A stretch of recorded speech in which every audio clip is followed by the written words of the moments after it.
Welcome back to the Perfect Lap Podcast. I'm Mark Jager. This is Mark Kilgore. He goes by Kilgore. I go by Jager. Today, we're going to be talking about a lot of things. World Time Attack is this weekend.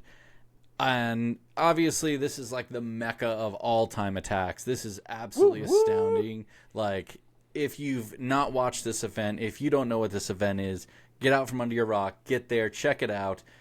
So we're going to throw this up really quickly. I'm gonna throw this up, and we're going to kind of run through this really quickly. So this is World Time Attack Challenge, right? So this is the 2024 teams. This is our pro class minus Dayu Shihara because that car didn't get on a boat or something like that. I don't recall exactly what it was, but is not making rather unfortunate. The pond. Yeah. They had some sort of customs issue. Couldn't get the car to. It was crap. That's all I know. Crap. Sydney in time. Yeah. So obviously the RP 968 is going to be the favorite for everybody. That's going to be the car that everyone kind of is looking at and going, hey, you know, I think this car could push the next limit and then break the record again and again and again. We do have Tim Slade in this Lotus Prestige, and this car is absolutely awesome. You don't see very many Lotuses out there. I'm very interested because it's a very short wheelbase car, so I'm kind of interested to see how that all takes shape. And then we ended up with this Rodin Cars team, which me and Kilgore both immediately looked at it and we went, huh? What? How is this part of Time Attack?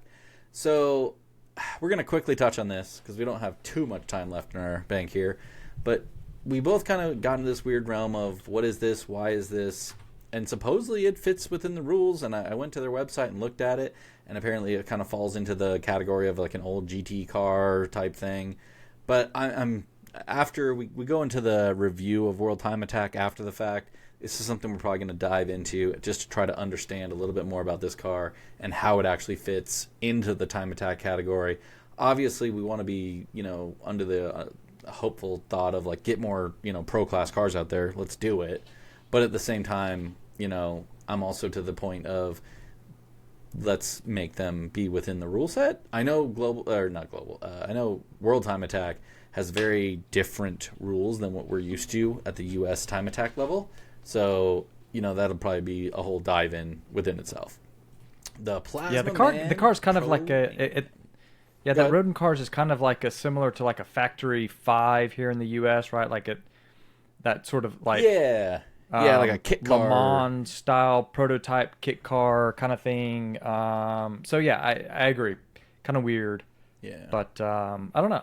I'm sure they'll talk about it and maybe they'll adjust that how it fits into the category for the M-Tron Pro class. Yeah, go ahead. One thing I do want to do at the end of this, Jaeger, is I want us to throw out some predictions. Ooh. And some predictions on who wins, what records are broken, and then we'll come back on the next episode and we'll see who was close, who was right, who was wrong. All right. So we got the Plasma Man Pro-Am class. We got Ferris Khartoumi, obviously the favorite. He won last year in this class. And as an American, of course, I'm going for Ferris. He's our guy. He's our guy that's going to be putting it in. USA. Exactly. So, yeah, I mean, obviously we're rooting for him. He's over there. I actually just saw on his Instagram story today kind of not so great things to see. His motor's out of his car. He's rebuilding it. But the bonus was by 3:30 a.m. he had it rebuilt, and they're putting it back into the car today, which is tomorrow there or something of that nature. Yeah. Man, that's tough because I saw he did a practice session with like a shakedown of the car, and it was running well. It was running fast. So he won last year with a 127.0. And I think in that video of his sort of shakedown lap, he was in the 27s. Okay. And so things were boding well. I had not seen that he had the engine out, so I agree. I hope things start going well for him because it looked like he was quick. It looked like he was on his way. Yeah, he's definitely quick, and like I said, I'll be interested to see how he ends up, shaking it out And I hope it doesn't shake his confidence at all. You know, it's always one of those things you start wondering, well, you know, is it going to hold it together? Is it going to work out? So hopefully, fingers crossed, that he's able to get the thing going good and doing well. This car here, pretty cool car. What car's that? So the Richard Perini, Team 991. Yeah. I thought this was a different car. I've been watching this for years because this guy's competed a couple of different times, and I actually thought this was not whatever that thing that they're calling it right there. Giannetta. I did not think it was a Giannetta. Yeah, Giannetta. I thought it was a TTR or a TTR. I can't remember. It's some European thing that I can't think. That's like a British car that they make, and you know they hand build everything, and it all fits like shit. But I thought it was that. But he's quick. He's always quick, and he always runs good lap times, and he's awesome to watch. The car looks good. So I'll be interested to see how that kind of pans out. I think one of the favorites is going to be Wayne Lee, though. What do you think? Yep. Oh, man. This car is super cool. It's so interesting that like the S13, S14, S15 chassis are like such favorites to be used in Time Attack. But I was watching their video, and I think that this was it was something that I did not realize. So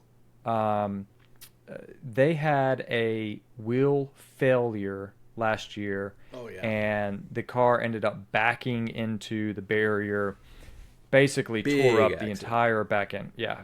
It did a lot of damage, and so what happened is they went through turn one.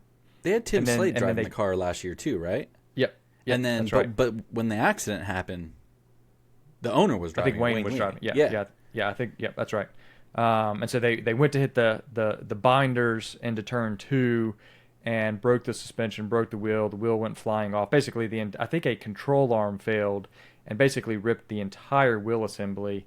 But all that to be said, in their video on the World Time Attack Challenge has been doing this Road to World Time Attack, which has been a very good, completely awesome, very good. I cannot state this anymore to anybody out there in Time Attack. What they're doing, everybody should be doing. I love getting to know the teams. I love getting to know the drivers. I love getting to know the road to World Time Attack. Sorry to cut you off. Absolutely. No. It has been so good, right? And it's been a build-up, right? It's like it's a steady build-up of all the drivers, the teams. So it's been awesome. But this car is super cool. What was super interesting to me was they actually was showing the interior of the car, and I went, and that caused me to go look at the actual rule set for World Time Attack Challenge. And I mean, like as you said, quite different rules to what we're used to here in the U.S. I mean, the only thing that is left of that car originally, I think, from what I could see in the video, is basically the firewall and part of the floor pan. Everything else is like tube frame, roll cage. It is awesome. They're running the Andrew Brilliant Aero with the infinity wings. Those things are super cool. And the end plates of doom that they're going to put on that car. Did you see that? Yeah, right. Those things got to be like 5 feet tall. Dude, they're huge. That's one of those things we're about to have to call my buddy Rami and get his aerodynamic understanding of why you'd want an end plate as big as your car. I don't know. And to go back to what you're talking about with the rules, right? So to me, it's extremely interesting because Ferris's car is definitely built to U.S. Time Attack rules for the most part. And if I remember correctly, he said he had to actually put weight in his car, had to put ballast in his car to accommodate for the World Time Attack rules. So I found that to be very, very interesting. So another cool thing here, we got Matt Plowman, who obviously this car looks very familiar.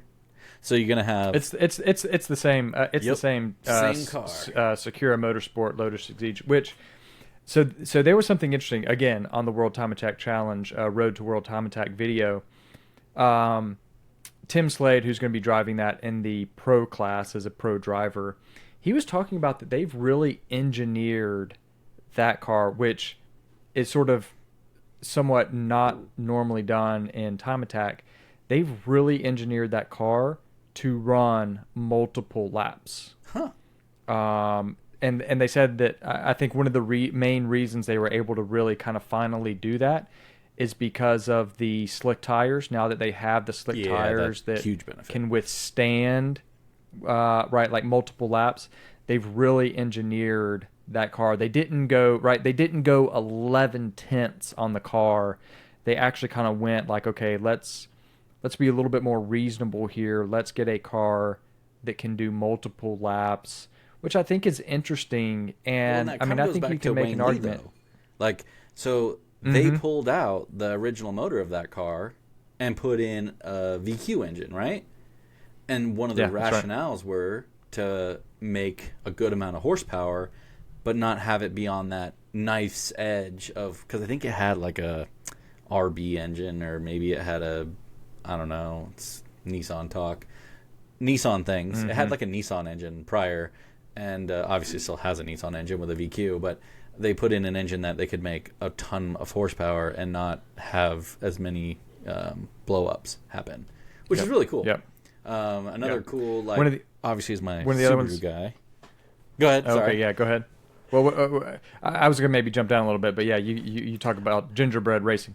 Yeah, I like my gingerbread racing. I like seeing some good Subarus out there. I mean, Subarus are kind of, interestingly, kind of falling out of Time Attack, which is another cool thing about Global Time Attack at the Ridge. Apparently, people in the Northwest love Subarus, so that's cool. So a lot of Subarus came out. So it's cool when you see guys like Jay Davidson coming out in his Subaru Impreza, bringing the heat there. It kind of looks like an APR 1000 wing up on some stands there in the back. And obviously, a big favorite from the crowd, Mighty Mouse. Robert's going to bring back Mighty Mouse after a long time of not having it out at the track.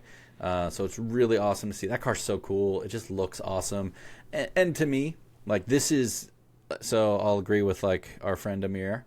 When you start talking about, like, Time Attack lore, I mean, Mighty Mouse obviously kind of stepped up to the plate and was winning Time Attack and doing great things. But even if he doesn't, man, the car is awesome. It's built as a Time Attack car for Time Attack, and it just embodies Time Attack. So I just love seeing it. Love seeing it at the track. Yeah, it's awesome. Yeah. I love the. It's so. Just you kind of look at it, and it just seems so weird that it's got this single pylon rear wing stand just right in the middle. But like, it's just so weird to see, because you're just so you're used to seeing sort of a two stand wing support or something. And there's just this like single huge thick single stand. I think it's cool. So then we got, so this is a car, you know, I've watched a little bit of the RA 1-to-1, which I vaguely remember watching this car like stroll off into the frickin' woods at one point, and they had to rebuild it. Yeah. It's a car. They were at World Time Attack a few years ago. Yep. And then they've rebuilt it and done a lot of development. I mean, for these guys, I think this car is awesome. I love how it looks. I love it's how Time Attack it is. I actually love it to death. It feels like the car at World Time Attack. It's kind of like other cars. I mean, there's plenty of cars we could name off, but just hasn't met its like full potential at World Time Attack. So I'll be very, very interested to see how like this car, Mighty Mouse, previous Hammerhead style cars, you know, essentially stack up in this game against Ferris here. Yeah. I feel like under Suzuki's car always sort of like, it just always had bad luck at World Time Attack. There was something that kind of happened. They were always putting a new engine in that car. Yeah. It was like day one. Okay, that was our first engine. Yeah. Time for engine number 2. Yeah, for sure. What do you think about Alex Kazakowski and the Got It Rex WRX STI? I like it, man. I loved his World Time Attack video. Loved it to death. I thought it was just such a cool video to watch. I love the fact that like he's built this up and kind of, you know, he used to work at a dealership and like built it up, and now he's putting his, you know, talents to use on this car. And if you kind of watched through that video, there's a lot of people with the brand, you know, Got It Rexy, or Got It Rex, sorry. I like Got It Rexy better. He should have done Rexy. Kazakowski and the Got It Rexy. Yeah, man, it'd have been great. But it's one of those things where just he and Cotty embodied the sport. That video came across it hit me, right? Like a lot of video that just, you kind of get to know these people through their videos, and it was one of those things where I could instantly like relate and correlate. So I don't know. I thought it was really cool. Yeah. I think he's got to get a little bit of a better livery going on that car, but I did see on their social. I saw on their social media.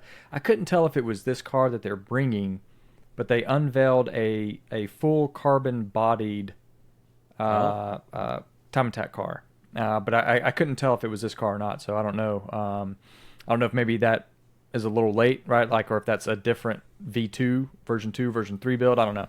But it was super cool. Super, super cool looking. As interesting. Obviously, all full carbon bodies are. I mean... So what about the open class? All right, so let's take a look. Open class. So this is where it starts getting a little bit more... interesting, I guess you could say, more viable to people. I think these cars do you think the open class is a little more akin to our like unlimited? That's exactly what I was gonna say. Like, okay, yeah. It seems like it is. When we start talking about like unlimited class cars in the US, is basically World Time Attack cars, open class cars. And I was watching their videos, going through, watching the Extreme GTR. I love like the whole family aspect, how like they built this whole car. It's just something that the entire family loves and does. It's a great car, looks awesome.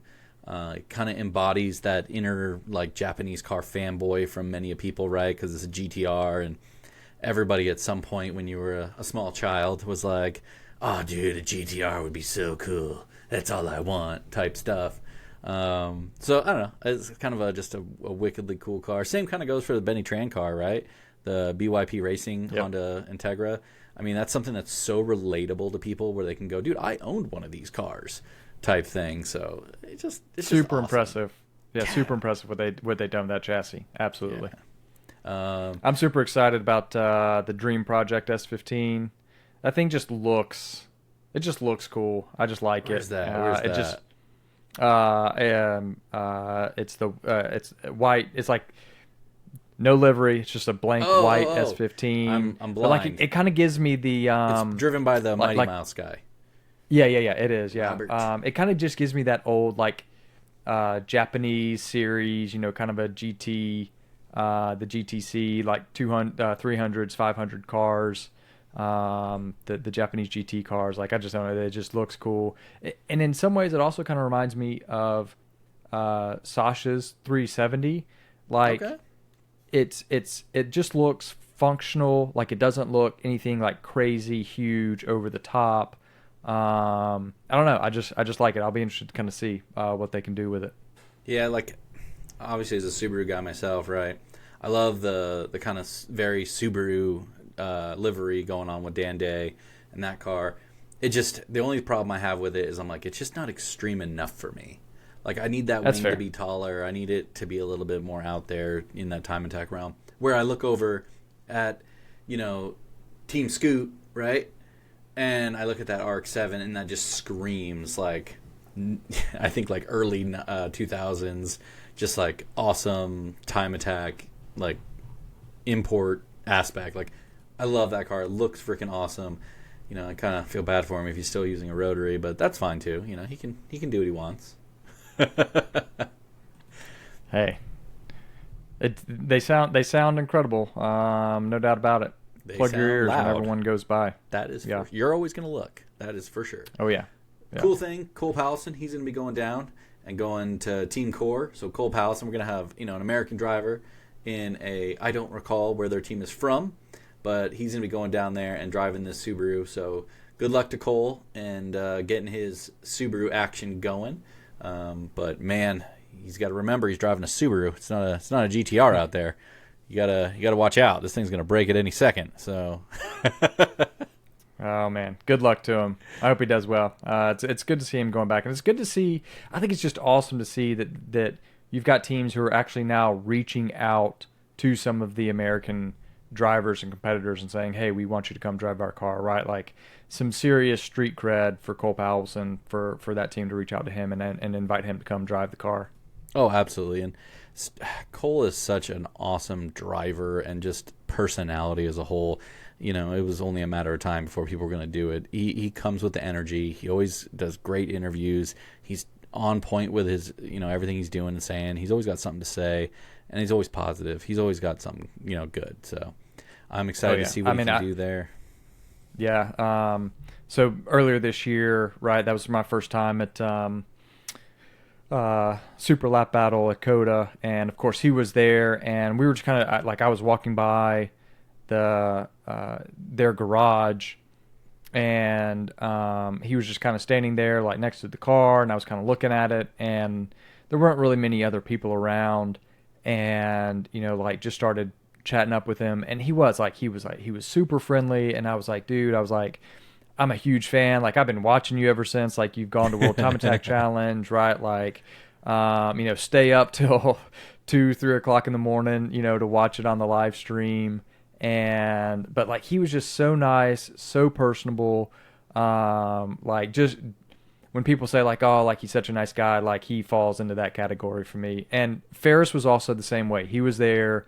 He was sitting there like filling up his car with gas, trying to go out for like just a couple parade laps when he brought his newest Corvette. And like, I stopped, chatted with him, like, asked him like, you know, how was his trip to Australia? Like, that was awesome, you know. And he just had nothing but cool things to say. And people truly do not understand how hard it is to be nice to people for like 12 hours straight. And just have a smile on your face. Like, it is not as easy as people think. Another cool car that I'd love to point out is John Healy's V Sport by Comp Friction Datsun 1600. I just love seeing kind of cool, like, off the wall, like, cool cars, right? I just think that's really awesome. John Boston's got this really cool fascia on there. Kind of reminds me of like every Miata that I've ever seen in my life. So I don't know if that's a good thing or bad thing for John, but we'll go with good for the moment. But yeah, and then we jump into the Club Sprint, which again, this kind of falls more into like street class here in America. A lot of cool cars here. Just very interesting. You know, obviously, as you start getting into the lower classes, it just very interesting cars across the board. You have anything from a Hyundai to a VW to a Subaru to a Porsche 944. You know, you got your Acura Integras, your GTRs, just Evos, Lotuses again. Actually, this is going to be like the most Lotuses I've ever seen at a Time Attack event in my entire life. So that's going to be kind of interesting all within itself. There's actually, I think, more Lotuses than Supras. So make that make sense to anybody. Wow. But it's just cool. I love seeing, like, these are cool cars. Guys kind of do the usual, right? We kind of get down to these classes down here and people just kind of scoff at them. I mean, I hate not trying to be mean, but we're kind of doing that in what we're doing right now. We're not really going through them. But as the event's happening, there's a lot of them. Yeah, as the event's going on, we'll kind of we'll dive in there.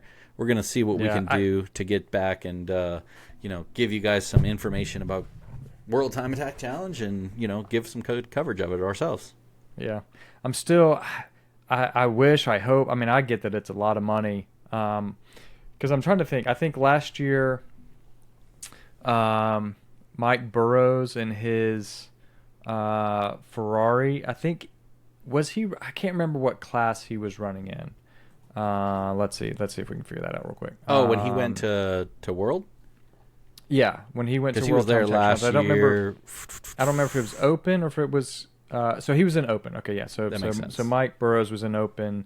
I kind of wish for my own benefit, I would like to see what one of our kind of fast what would one of our fast American cars do?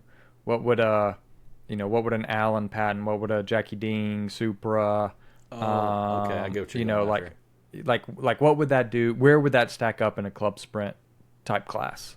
I'm just kind of interested to understand, where we would fall with our sort of classification system in terms of the Club Sprint. So I don't know. One of those guys, come on, throw that car on a container ship and send it over. Yeah, because it's not really representative, right? So Mike Burrows went over there, and you'll have to. So he did a 1 minute 43.15 lap at World Time Attack, And comparing that to when he brought the car back and then ran finals, but he ran a 156, but he blew his motor at finals. So he didn't get to his full potential.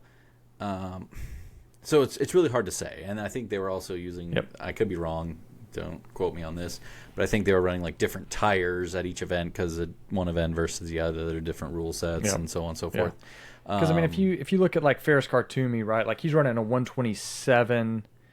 It's just hard to like extrapolate and try and guess because you just don't know. It's a different track. But if we wanted to do the exercise, Ferris runs a 127 at last year, winning Pro-Am. I think this year or the year before, I think he had run what, a 203 or 202, a 203, I think it was, at Super Lap Battle at COTA. But then if you were to look at, I mean, if we try and say, okay, if like Amir's NSX or if Jackie Dean's Supra would fit into the club sprint, you know, at Supra, at Super Lap Battle at COTA, they were running like, I think about 10 seconds slower than Ferris. Who's that? Like Jackie Dean, like in the street class, like for his Supra. Yeah, roughly like 12 seconds. 12 seconds. Yeah. So like, I don't know. How does that extrapolate to where they would fall? You know, like I mean, and kind of one of those Sydney interesting Motorsports bits Park too is like Cole Pallison and the GTR at like COTA and Ferris at COTA. I mean, obviously Cole just reset the record at COTA recently, and so it was interesting because I think Cole was because he did pro class last year. He was third, 25.9. Yeah, and he did a 25.9, and comparing that to Ferris's time, which he did a 27.0. Now, with that said, Ferris, that was his first year there. And that was Cole's second time being there? Second or third? I think it's second. Maybe second. Yeah, maybe second. And so, you know, the experience of the track, understanding, you know, what you have to do and how to get there and so on and so forth. So it'll be interesting to see what Ferris is able to lay down this year. If he drops a couple of seconds, that would be pretty stellar. I could definitely see. I would say, since Life ran a 125.9 the last time they were there last year, and Ferris's car is kind of in that realm, I could see him dropping 2 seconds. I could absolutely see him dropping 2 seconds. So I'll be really interested to see how that all pans out, how it all goes. And, you know, if you're lucky, I know you guys have been listening to us talk for an hour and 40 minutes now. If you're lucky, you will get to hear us talk about World Time Attack, and we're trying to put together a little something special for you guys. So let's see if we can make it happen. It'll be a little difficult, but we might be able to do it. Yeah. So let's give me 2 predictions for World Time Attack Challenge. If you think a record's going to get broken, and by who, or maybe who might win a class or 2. So I'll tell you what, because I'm throwing you on the spot, I'll go first, give you a little more time to think about it. Oh, I got it already. Oh, okay. All right. I'm going. Well, hit me with it. I'm going to go with the obvious. RP968 is going to reset the record. It's going to reset this record. I personally believe we're looking at a 116. I think we're looking at a 116. It'll be like a 116.999, but I'm thinking 116, super high 116s, and he's going to blitz this thing to the moon, and we're going to get an awesome record. Then, after that, I think, and this is where, you know, I think Ferris is probably going to end up in the 125s. I think Ferris is going to end up in the 125.7. So quote me on that. Now, the problem is, I think Wayne Lee is going to go faster. I think Wayne Lee is going to be like 125.2. Wow. All right. I like it. Now, here's my dark horse. Ferris ends up second? Yep. And here's my dark horse in third, the R8 1-to-1. Okay. The R8 1-to-1 is going to end up third place. He's going to rep it. He's going to do it. And then I'm going to throw out a couple of things in open class. I'm just gonna say Tim Slade in open class in the Extreme GTR is gonna take it. That's just it's gonna happen. That car with him. I'm gonna do a little hope and a pray here. I'm gonna say Cole Pallison ends up in third. I don't know a lap time off the top of my head for that. I just don't have any. I don't have a good enough reference. I'm just kind of hoping and a praying is what I'm going with on that.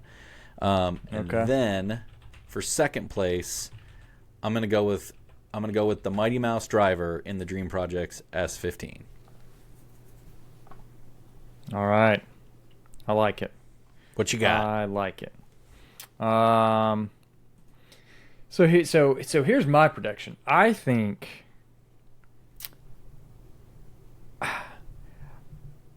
I agree with you. I think the RP968. I think RP968 will reset a record. Although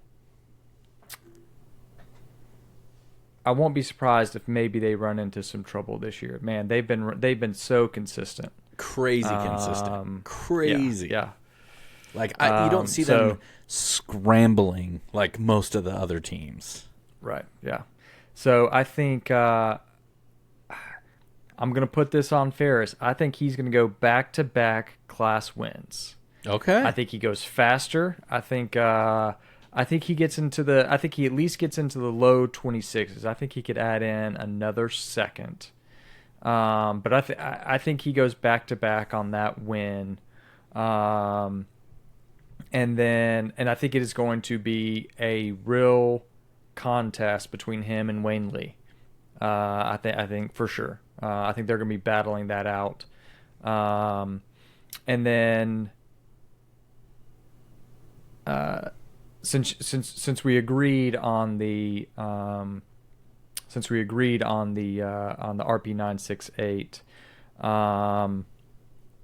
I won't count that one, but I will go back to I'll go back to the club sprint class, so let's look at that. Last year in the club sprint class, we had a record setting time by Trent Grubel. He's in the Subaru Impreza WRX, the DC Jap Automotive, at a 132.9. 132.9 in club sprint. I think the club sprint record gets broken again, and I think Trent in the Subaru STI, I think he's going to reset his record. Okay. So put me down for that. Trent and the STI resets the club sprint record. I think he gets into. I don't think he gets into the 31s. I won't be surprised if he does, but I think he takes maybe half a second. Maybe gets down to a low 32. Okay, I can believe that. Yep. So there it is. I'm excited. I love kind of staying up for it and watching them. And I mean,